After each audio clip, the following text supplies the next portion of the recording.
రేవంత్ రెడ్డి గారు హైదరాబాద్ కు మంచి నీళ్లు తీసుకుపోతా, మూసీకి నీళ్లు తీసుకుపోతా అంటుండు.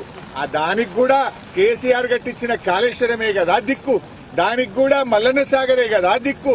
ఇవాళ రేవంత్ రెడ్డి గారు ఈ మల్లన్న సాగర్ నుంచి గోదావరి నీళ్లు తీసుకుపోయి మూసీని శుభ్రం చేస్తా అంటుండు.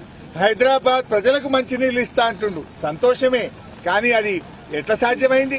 కాళేశ్వరం వల్ల సాధ్యమైంది. కేసీఆర్ కట్టించిన మల్లన్న సాగర్ వల్ల అనేది సాధ్యమైందనే విషయాన్ని ఇవాళ మీరు గుర్తుపెట్టుకోవాల్సిన అవసరం ఉంది.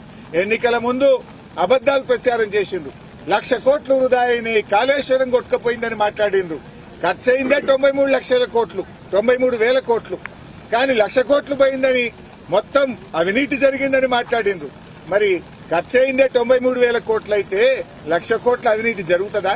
మరి మొత్తం కాళేశ్వరం కొట్టుకపోతే సముద్రాన్ని తలపించే ఈ మల్లన్న సాగరు ఎక్కడికెళ్ళి వచ్చింది అని అడుగుతా ఉన్నా.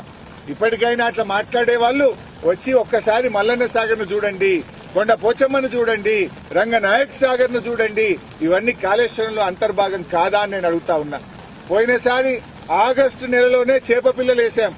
ఇవాళ సెప్టెంబర్ 20 తారీఖు వచ్చిన ఈ ప్రభుత్వం ఇప్పటి వరకు చేప పిల్లలు వేయడం లేదు. మత్స్యకారులు, మా ముదిరాజులు, మా బెస్త కమ్యూనిటీ వాళ్ళు ఆ చేపలతో బ్రహ్మాండంగా జీవిస్తా ఉన్నారు. కేసీఆర్ పుణ్యమాని చెరువులు మంచిగైనాయి. చెరువులను ప్రాజెక్టులతో అనుసంధానం చేసిండు కేసీఆర్. కాలం కాకపోయినా ప్రాజెక్టుతో చెరువులు నింపుకునే అవకాశాన్ని కేసీఆర్ ఇచ్చారు. ఇవాళ అన్ని చెరువులు నిండు కుండల్లాగున్నాయి. ఇంకెప్పుడు చేప పిల్లలు వేస్తారు? ఆగస్టులో వేయాల్సిన చేప పిల్లలు సెప్టెంబర్ 20 తారీఖు వచ్చినా ఇయ్యకపోతుంది. ఇప్పటికైనా ప్రభుత్వం వెంటనే అన్ని చెరువుల్లో, ప్రాజెక్టుల్లో చేపలు, రొయ్యలు వేసి ముదిరాజులకు, బెస్త కులస్తులందరికీ కూడా ఉపాధి కల్పే విధంగా వెంటనే చర్యలు తీసుకోవాలని నేను ప్రభుత్వాన్ని డిమాండ్ చేస్తున్నాను.